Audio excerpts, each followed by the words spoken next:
Callan Ward walked home from school with his usual slow steps, dragging his backpack across the road like it weighed 100 kilos. It had been a long day full of boring math problems, a surprise quiz in history, and a lunchroom pizza that tasted like rubber.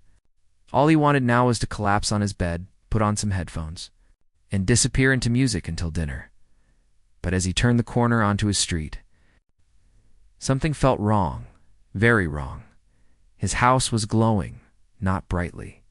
Not like a fire or something dangerous, but softly, like someone had wrapped the entire building in layers of blue fairy lights. The glow pulsed gently, spreading across the walls in waves, then fading, then returning again like a quiet heartbeat. Callan stopped walking. He blinked once, twice. Then he said to himself, "Okay, something weird is happening." He checked the neighboring houses. All normal. No light shows. No strange energy ripples. Just his house looking like a sci-fi movie set. His first thought was that his mom had done something new with the interior lights again. She loved home decorating and always tried creative experiments, though they usually ended with her apologizing for blowing a fuse. But this was way beyond her usual attempts. Callan hurried toward the front door, feeling his heartbeat rise. The glowing effect wasn't scary, but it was definitely not normal. As he reached the porch, the lights faded away completely. As if sensing he was there, he hesitated, then opened the door. Inside, everything looked normal. At first, his mother stood in the living room wearing her nicest blue dress, the one she usually saved for weddings or major events.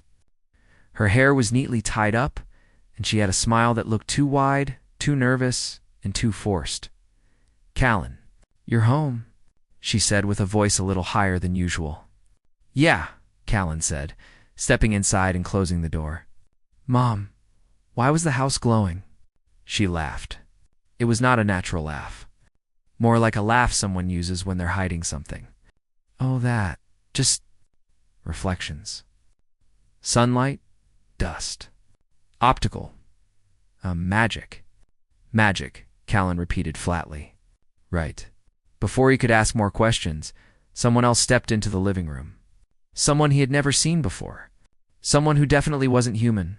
The man, if man was the right word, was tall, with a calm and gentle expression.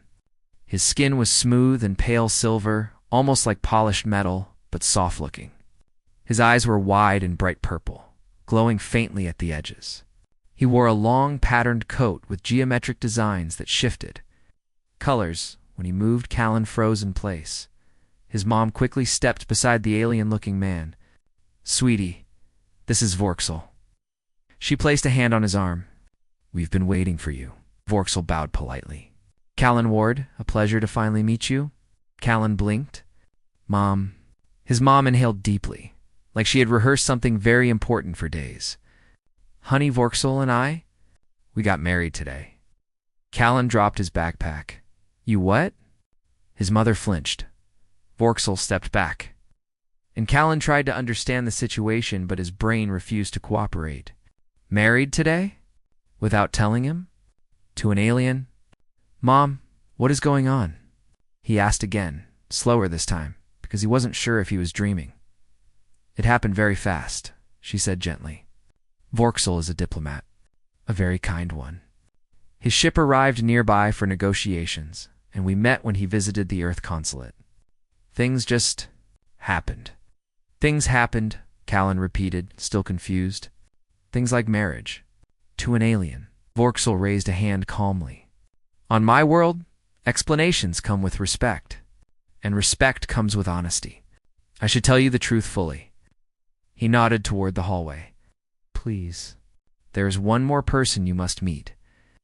Callan barely had time to react when another figure entered the room. This one was younger, around 21. Maybe 22, with the same silverish skin but sharper features.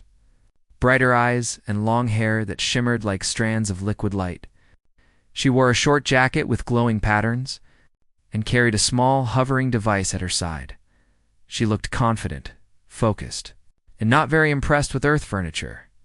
"Callan," Vorksel said, "this is my daughter Tiala. She is now your stepsister." Kiala folded her arms and gave Callan a long, evaluating stare.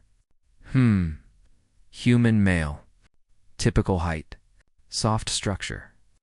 High emotional output. Unpredictable balance. But possibly useful. Callan blinked at her. Excuse me? Without answering, Tiala stepped closer and held a small scanner over his head. It beeped twice, buzzed once, then turned green. Good, she said. You are exactly what I thought. Callan took a step back, confused and annoyed. Okay, hold on. Mom marries an alien, your glowing house scares me half to death, and now your daughter is scanning my head? Someone needs to tell me what's happening. His mother sighed. Callan, please don't panic. I'm not panicking, he yelled. I'm calmly freaking out. Vorksil smiled kindly. Your reaction is understandable. Allow me to explain.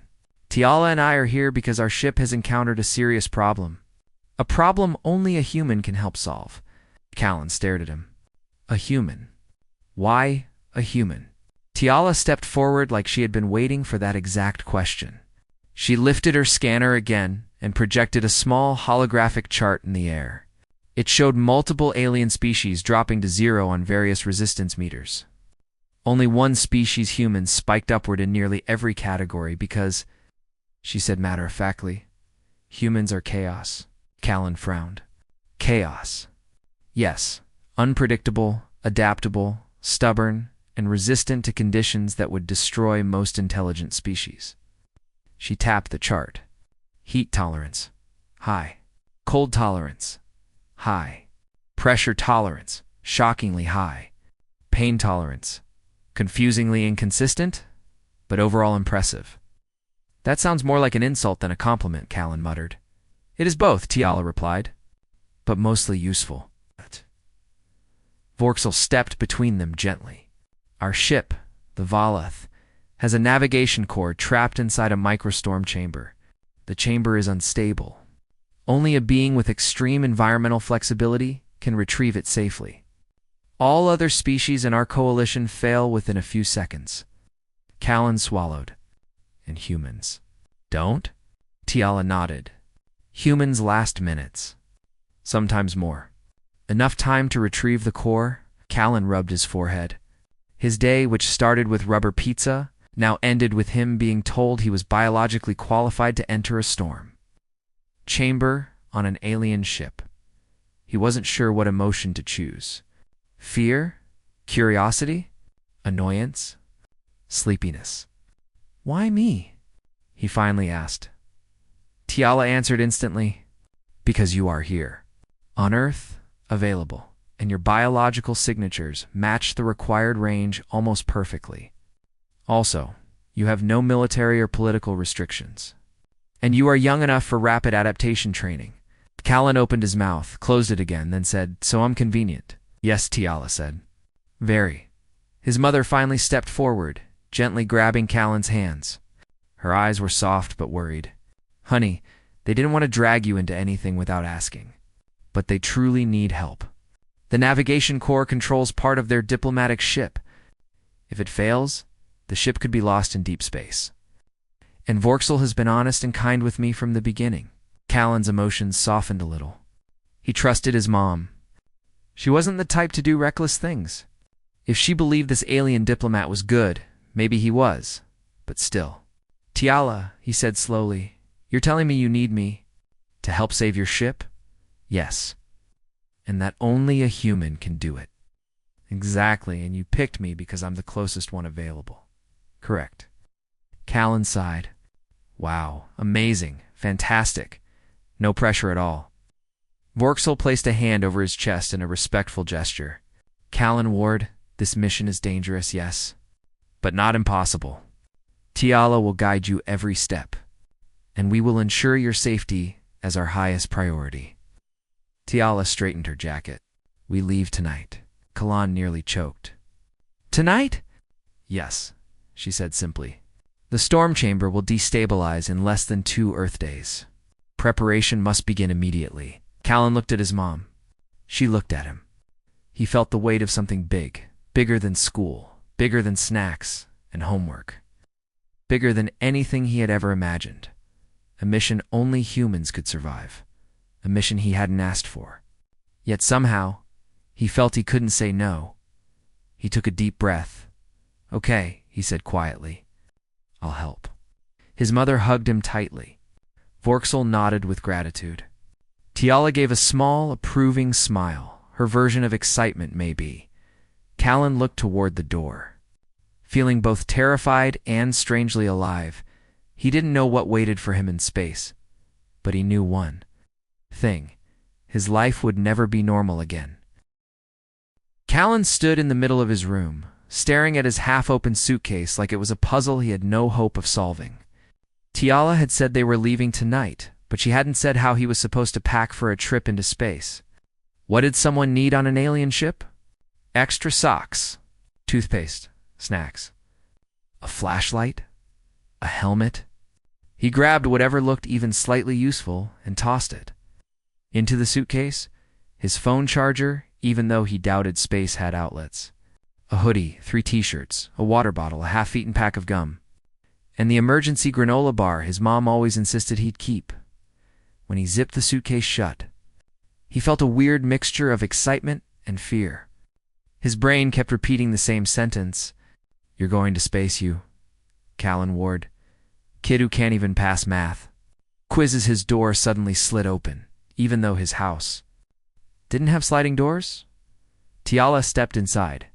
With the confidence of someone who didn't knock anywhere in the universe, she glanced around the room, her glowing eyes scanning every corner. "This environment is very simple," she said. "It's my room," Callan replied, feeling slightly offended. "It's supposed to be simple." Tiala picked up one of his socks from the floor with a look of deep confusion. "Are these weapons?" Callan almost laughed. "Those are socks." "Ah," she dropped it immediately. "They smell like weapons," he sighed. "Okay, look, I'm sorry my room isn't full of shiny floating tech and glowing walls. Humans don't live like that." "That is why you are interesting," Tiala said. Before he could ask what she meant, she examined his suitcase. "This is all you are bringing?" she asked, raising an eyebrow. "It seems light. I don't know what someone packs for space," he said defensively. "Do you even have bathrooms on your ship?" "Yes, of course." She paused. Although they are not similar to what you call bathrooms, Callan decided he didn't want to know more. Tiala lifted the suitcase with one hand like it weighed nothing. "Very well. Come, it is time." Callan took a deep breath and followed her out of the room, down the hall, and into the backyard. His mom was waiting there, wringing her hands together anxiously. Vorksil stood beside her, holding a small, round device that glowed softly. "Callan," my mom said with a wobbly smile, "are you sure you're ready?" "No," Callan answered honestly, "but I'm going anyway." She pulled him into a tight hug. "Be safe. Listen to Tiala, and please try not to touch anything dangerous." "I'll try," he said. Although he wasn't sure that was a promise he could keep, Vorksil stepped forward and activated the round device. It expanded into a tall ring of shimmering light. "A transport gate," Vorksil explained. "It will take us directly to the Velath." Callan stared at the glowing ring. "So I just walk into it?" "Yes," Tiala said. "Do not run. If you run, you might trip. And that would be embarrassing." Callan didn't want his first step into space to involve falling on his face, so he stepped carefully through the gate. The moment he crossed the glowing border, he felt a cool breeze, a sensation like lifting off the ground without actually moving, and a soft hum in his ears. Then he was standing inside a large metallic chamber with walls that shimmered like silver water. He turned around just in time to see Tiala. Vorksil and his mom stepped through behind him. The gate vanished. His mom hugged him one last time before stepping back through another glowing portal that led back to Earth. When the gate closed, Callan felt something shift inside him. This was real. He was on an alien spaceship. Tiala gave him a small nod. "Welcome to the Velath." Callan looked around with wide eyes. The chamber was huge, filled with floating screens, hovering platforms, strange instruments, and walls that pulsed with faint blue and purple light. This is incredible, Callan whispered. Tiala started walking. I will give you the introductory tour. Follow me. Callan hurried after her as they moved through the ship. The corridors looked alive, literally. Rounded walls shimmered softly, adjusting brightness as they walked. Strange symbols floated in the air like tiny translucent buttons. Doors opened automatically when Tiala approached and closed behind her without making a sound. What is this place made of? Callan asked, touching a wall. A bioreactive alloy, Tiala explained. It responds to energy signals. It is very efficient. It's like being inside a living computer, correct? Callan wasn't sure if that was comforting or terrifying. They reached a training room that looked like a futuristic gym. Transparent panels floated around, showing diagrams of alien anatomy and environmental hazard maps. At the center of the room was a circular platform surrounded by railings and glowing rings. What's this? Callan asked. Your training chamber, Tiala said. We must prepare you to enter the microstorm chamber on the 3rd deck. Your human body is adaptable, but you still need to adjust to galactic environmental shifts. Callan took a tiny step back. Environmental shifts? What does that mean exactly? Tiala pressed a panel on the wall. The room darkened slightly, and the circular platform lit up. It means this, she said, before Callan could protest. The temperature around him suddenly rose, not painfully, but enough to make him sweat instantly. He panicked for a second. Whoa, okay, that's hot. Then, just as quickly, the heat dropped, replaced by a cold breeze that made him shiver. Why are you doing this? He asked through chattering teeth. To test your reactive tolerance, Tiala said calmly. Humans are extremely resistant to sudden environmental shifts. I must see how you handle them. Callan took a deep breath. Okay. I'm fine. Just surprised. Good. Tiala tapped another panel. Gravity suddenly grew heavier beneath his feet. Callan bent forward slightly, trying to keep his balance. This is like doing squats with invisible weights, he groaned. Yes, Tiala said. Most species collapse under this level of gravity. Humans only complain. Callan tried to stand straighter. I'm not complaining. You are complaining, Tiala said, but you are still standing. That is what matters. After a few moments, the gravity eased back to normal. Callan let out a long breath of relief. That wasn't so bad, he said, wiping sweat from his forehead. We are only beginning, Tiala said. She pressed another button. The room's lighting changed again, glowing green this time. The air thickened, and a soft buzzing noise filled the space. Callan looked around. What is this simulation? Radiation burst mimics, she said. Completely harmless, but it tests your ability to move while sensory overload is triggered. Callan blinked rapidly. The green light made everything look fuzzy. The buzzing sound made his ears feel weird. He stumbled slightly. This is really annoying, he said. Exactly, Tiala replied. You must learn to perform tasks under annoyance. Humans are good at that. Callan wasn't sure if that was a compliment or a roast. After a few minutes, the simulation ended. The air cleared, the lights returned to normal, and Callan sat on the floor, exhausted but proud he didn't collapse. Tiala approached him. Analyzing data on her floating screen, your adaptive response is even stronger than expected, she said. You lasted longer in the sensory overload simulation than most trained alien specialists? Callan blinked. Really? Yes, she paused. It is strange. Humans appear weak, but inside, you are built like star-forged iron. Why? Callan laughed lightly. I don't know. Maybe humans just figure things out as we go. Tiala nodded slowly, like she found that answer rare and interesting. Then she pressed another button on the wall. A door slid open.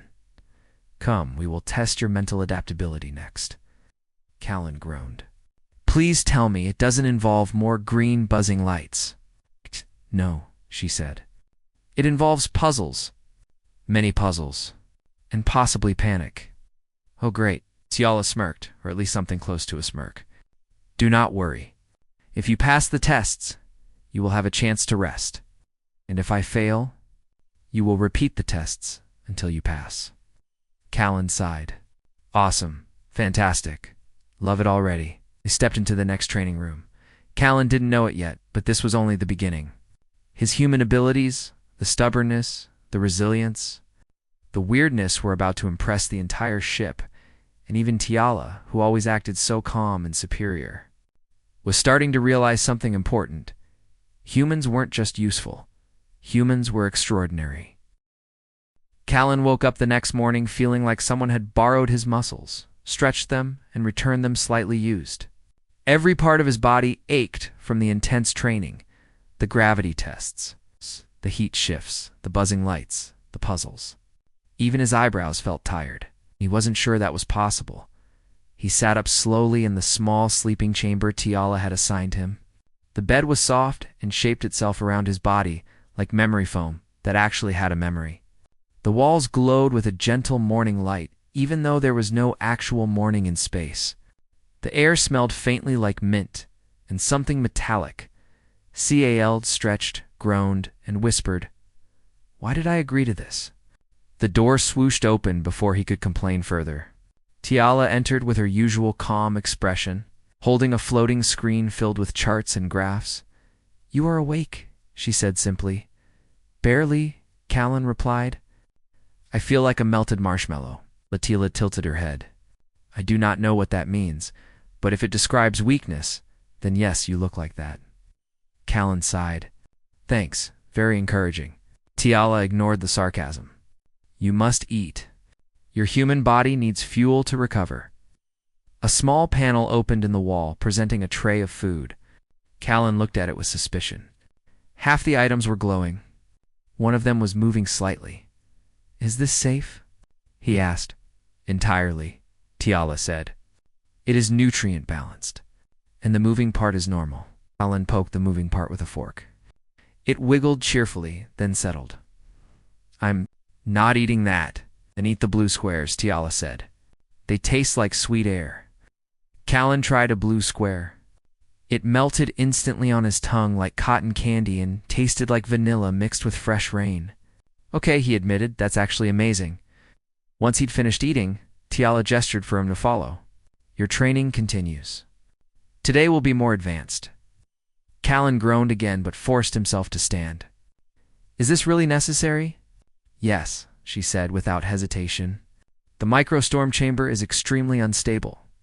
Even with human adaptability, entering it without proper preparation would be dangerous." Callan took a deep breath. "Okay, let's do this." The pulse chamber Tiala led him into a room Callan had never seen before. It was shaped like a dome, with walls full of glowing rings stacked from floor to ceiling. The center of the room held a circular platform where faint sparks of energy danced like tiny stars. Callan stared. "What is this place?" "The pulse chamber," Tiala explained. "It trains your reflexes and decision-making during shifting patterns." "Shifting what?" Before she could answer, the platform lit up beneath his feet. A bright flash shot upward. And suddenly, the floor under Callan's left foot dropped 1 inch. Not much, but enough to make him stumble. "What was that?" He yelped. "A microgravity pulse," Tiala said calmly. "You must stay balanced." The floor then tilted slightly to the right. Callan swung his arms wildly. Then a white light flashed from the ceiling. Then the platform spun slowly, but enough to make him wobble like a baby giraffe. "Tiala," Callan shouted. "I'm going to fall." "Do not fall," she replied. "How is that helpful?" Callan tried to keep his balance while the floor made tiny but constant shifts forward. Backward, up, down, spin, tilt, repeat again. His heart pounded, but he forced himself to adapt. He bent his knees, lowered his center of gravity, and adjusted with each movement. After several minutes, the platform stopped. Callan collapsed onto his knees, panting. "That was insane." Tiala checked her data. "You adapted quickly. Your reaction time improved with each pulse." Callan gave a weak thumbs up. "Yay, human. Adaptability." The temperature Tiuanen Nell next. Tiola led him into a long tunnel lined with glowing strips. The air was warm and pleasant at the entrance. "This test will measure your comfort boundary range," Tiala explained. "Comfort boundary?" Callan repeated. "Like, how uncomfortable I can get before I panic?" "Correct. Walk forward." Callan stepped into the tunnel. After 3 steps, the air heated up like he was walking toward a blazing desert. He wiped sweat from his forehead but kept moving. Then, without warning, the temperature flipped.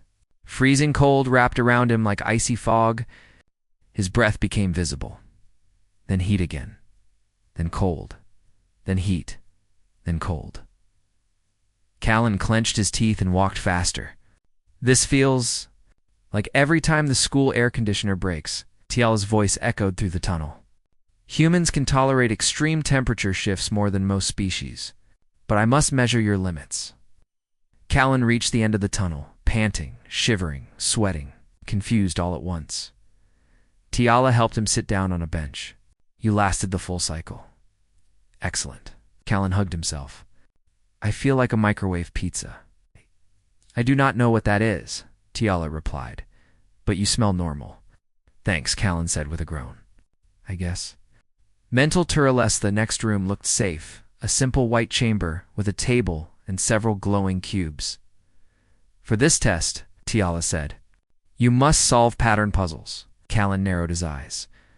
"No weird gravity? No flashing lights? No buzzing?" "No," she said. "This is purely mental." Callan relaxed slightly.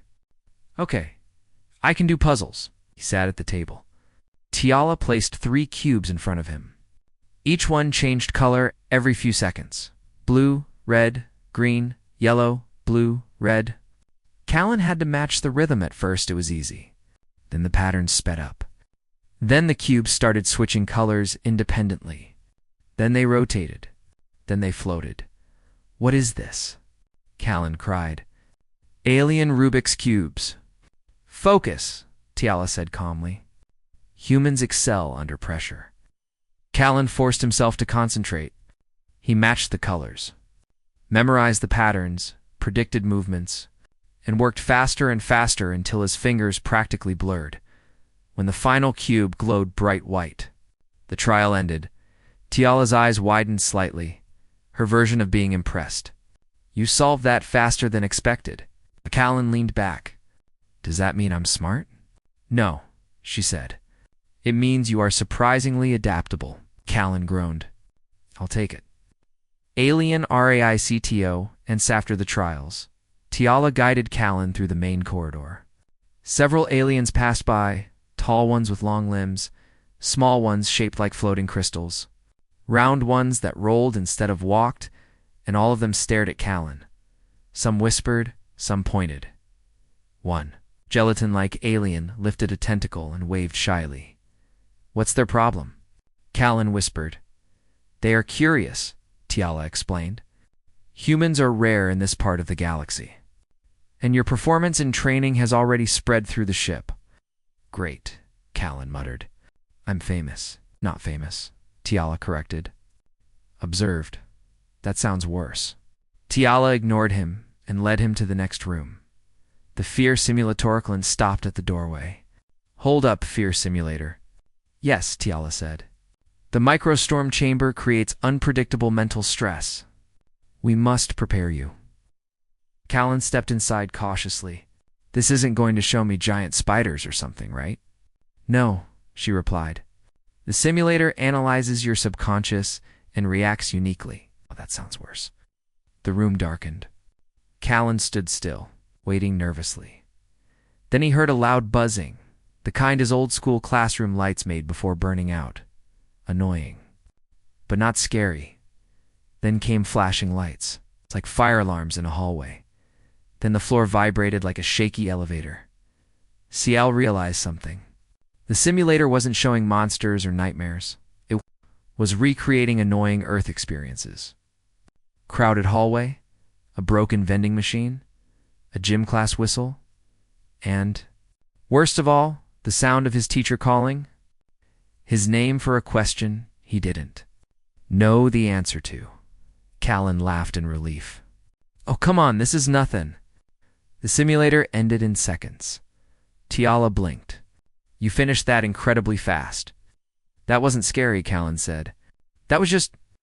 School. Tiala stared at him. Humans truly are strange. End of the day. When training finally ended, Callan collapsed into his bed again. Exhausted but proud, he had survived everything.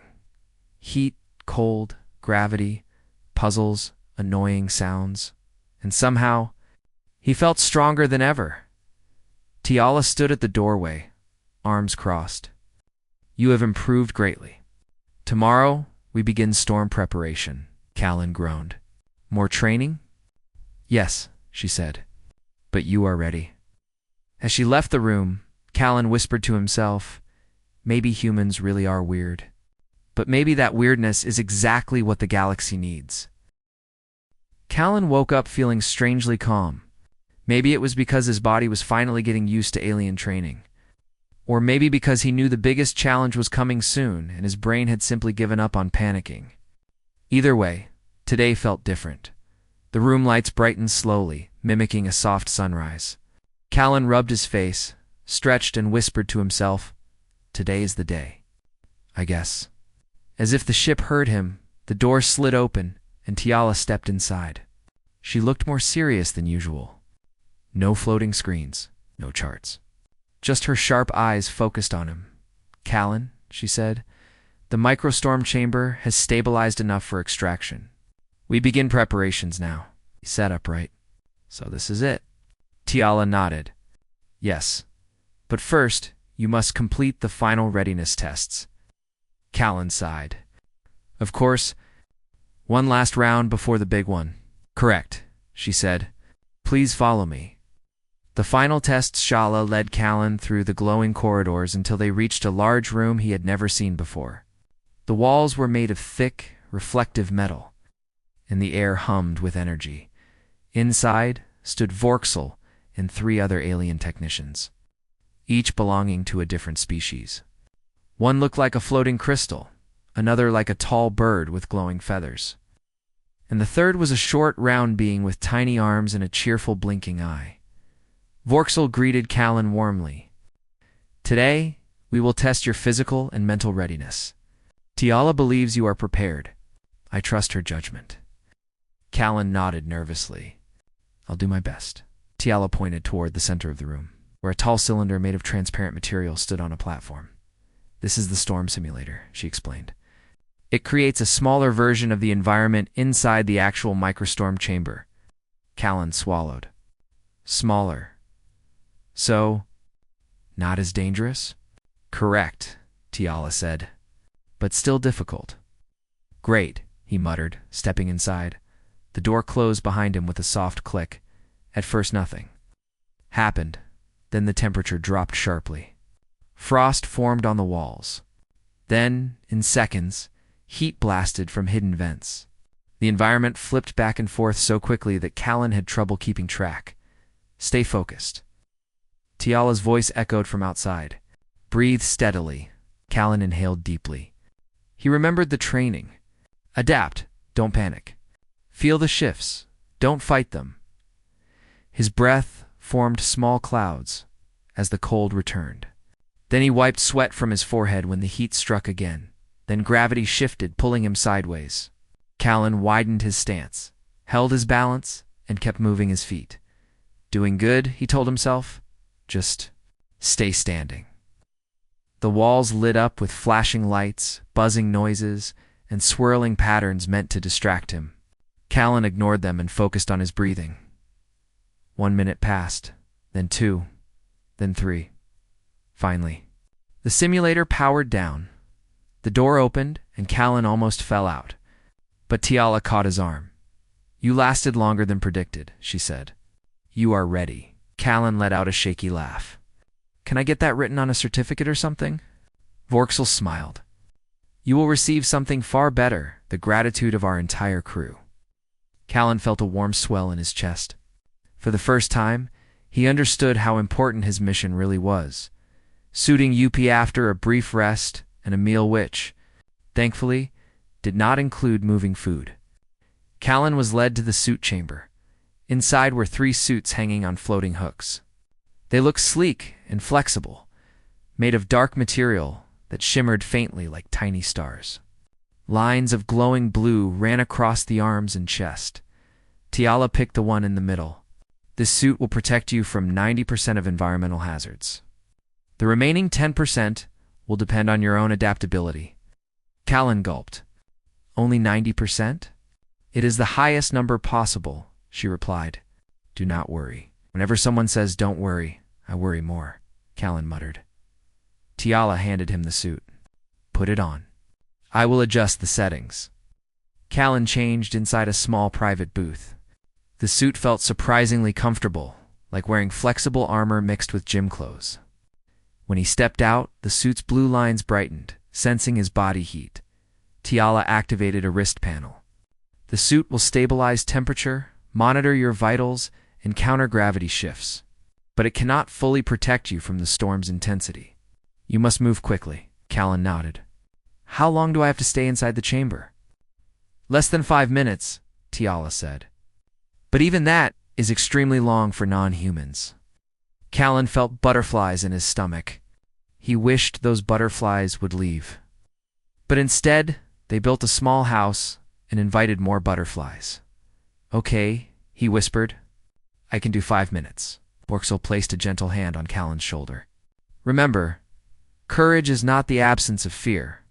It is the decision to move forward despite fear. Callan took a deep breath. Right, that sounds wise. It is an old saying on my homeworld, Vorksil said with a smile. Tiala stepped forward, expression firm. It is time. The microstorm CHMBE the chamber was located on the 3rd deck of the ship behind several layers of security doors. Each door hissed open as Tiala passed her hand over the control panels. The deeper they went, the louder the hum of energy became. Callan felt the vibrations in his bones. The final door opened to reveal a large, circular room with thick metal walls and glowing containment pillars around the edges.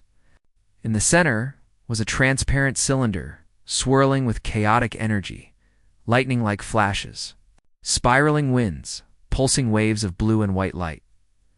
The microstorm chamber. And inside, mounted at the far end of the swirling chaos, was the navigation core, a glowing sphere that pulsed like a living heart. Callan stared at it. I'm supposed to go in there? Yes, Tiala said. But remember, you will not be alone. I will guide you through the comlink. Callan clenched his fists. Okay? I trust you. For a moment, Tiala didn't speak. Her eyes softened, and she nodded once. Good. 2 technicians activated the chamber controls. The swirling energy inside intensified, hissing and cracking with blue electricity. Vorksil spoke over the noise. Callan Ward, you are about to enter a storm that no alien species can survive. But you are human. And humans have surprised the galaxy many times before. Thanks, Callan, said nervously. I think, prepare, Tiala instructed. When the door opens, step in quickly and keep moving. The chamber door slowly opened with a low, rumbling vibration. Heat rushed out. Then cold. Then static energy that made Callan's hair stand on end. He took one last breath. 1 step at a time, he told himself. And then he entered. Inside the STOR, the moment Callan stepped inside. The storm hit him like a wall. Lightning danced across the walls. Wind slammed into him from all sides. The temperature flipped from burning hot to freezing cold in seconds. The gravity shifted unpredictably, sometimes pulling him upward, sometimes downward. Tiala. Callan shouted. Her voice came through his earpiece, calm and steady. I am here. Stay centered. Move forward slowly. Callan forced his legs to move against the swirling winds. His suit buzzed with energy as it struggled to stabilize his body. The navigation core glowed in the distance. Every step felt like walking through waist-deep water during a hurricane. His breaths came short and fast, but he pushed forward. A shockwave hit him from the left, gravity pulling sideways. Callan stumbled, but caught himself good. Tiala said, Adapt. Keep going. The floor beneath him jolted. The air crackled with energy.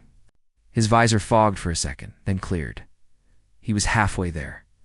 Callan gritted his teeth. Come on, humans don't give up. I don't give up. Lightning struck the platform near him. A burst of wind nearly knocked him down, but he kept moving. Finally, he reached the navigation core. Tiala, I'm here. Excellent, she said.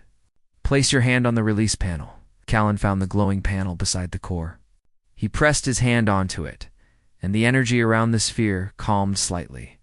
The core detached with a soft click. I got it. He shouted, now return, quickly. Tiala ordered. Callan turned around, clutching the core to his chest. The storm grew even more violent, as if angered that he was taking its treasure. Winds slammed into him. Gravity flipped. The floor shook. The exit was close. He could see the door glowing through the chaos. Come on. Come on, he whispered, with one final burst of strength. He ran. He stumbled out of the chamber just as the technicians slammed the door shut behind him. The storm howled inside, but he was safe. Callan dropped to his knees, gasping for breath. But he was smiling. He had done it. He had survived the impossible. Callan sat on the floor outside the microstorm chamber, breathing hard, his suit dimming slowly as the energy cooled down.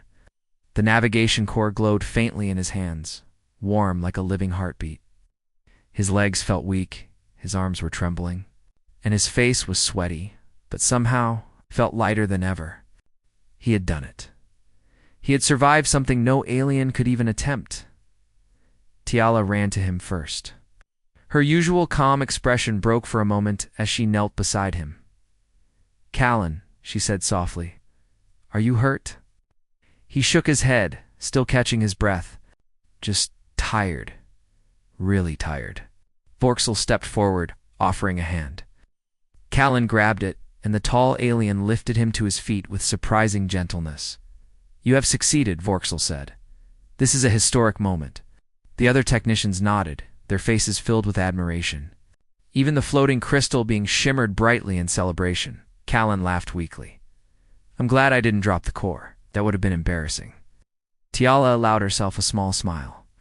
We would have gone back in to help you retrieve it. Next time, I'll let you do the hard part, he joked.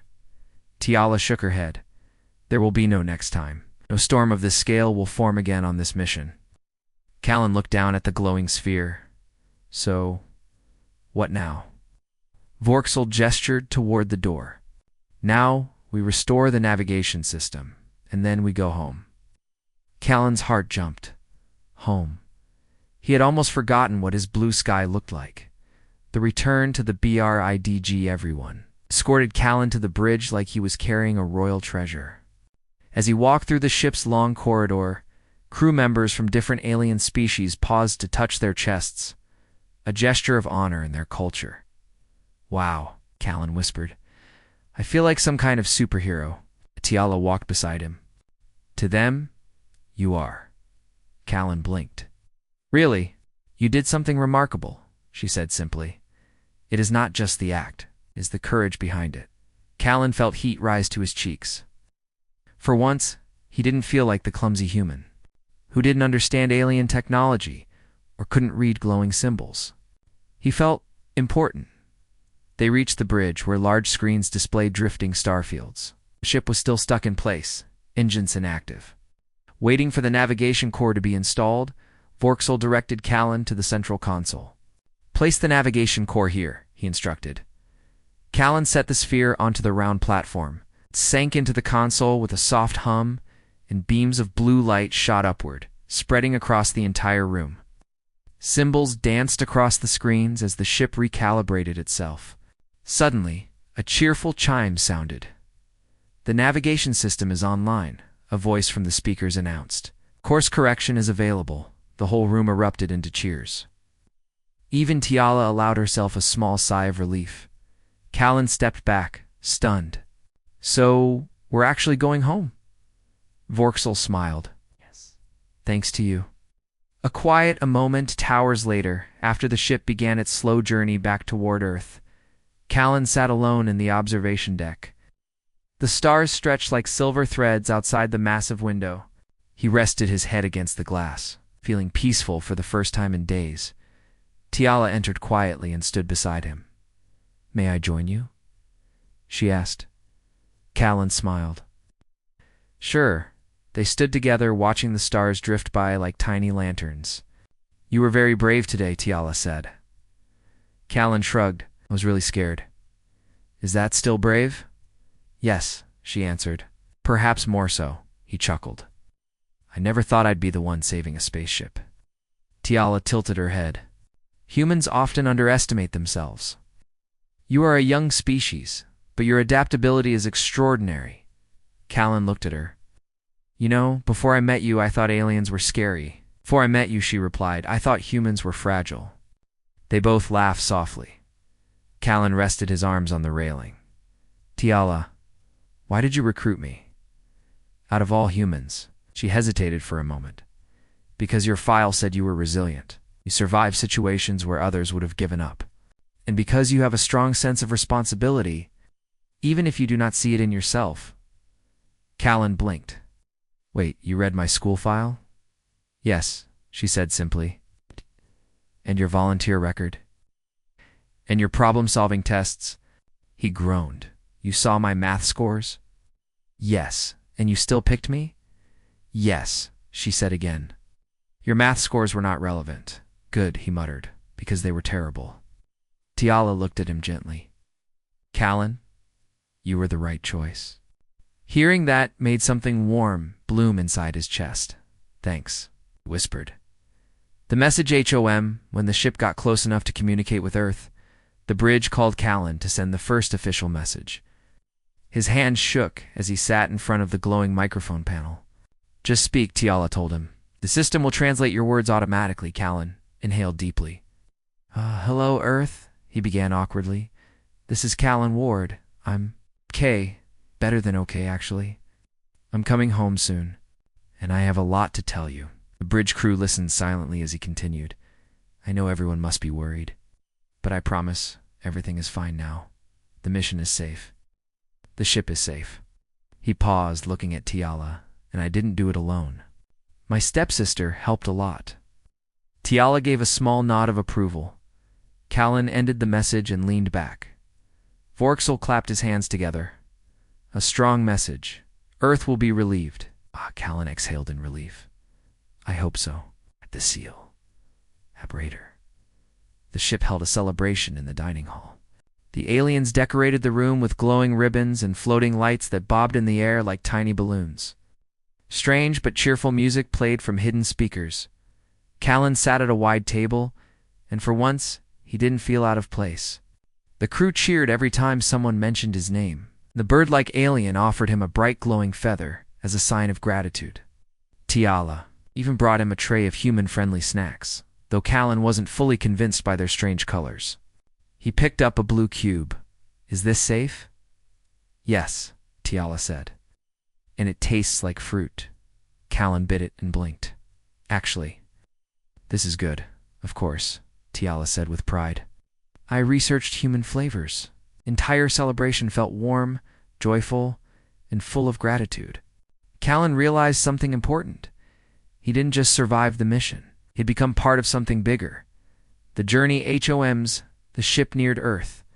Callan returned to the observation deck one last time. The planet came into view, blue oceans, green land, and swirling clouds. It looked more beautiful than he remembered. Tiala stood beside him again. "Are you happy to return?" she asked. Callan nodded slowly. "Yes, but I'll miss the ship too. And I'll miss working with you." Tiala looked at him. "We will visit. There will be more missions in the future, missions humans can join." Callan grinned. "Really? Yes," she said. "And when that day comes, I will request you again." The idea filled him with excitement. Callan watched Earth grow larger through the window. He thought about the storm he survived, the courage he didn't know he had, the aliens who now felt like friends, and his stepsister who believed in him. No one else could. "This was a crazy adventure," he said. "It was," Tiala agreed. "But you proved yourself. You showed what humans can do." Callan smiled softly. "Yeah," he whispered. humanity. Can't miss this. As the ship descended toward Earth, Callan felt ready for whatever came next on this world or beyond. Because he knew one thing for certain. He wasn't just ordinary anymore. He was the human who survived the impossible.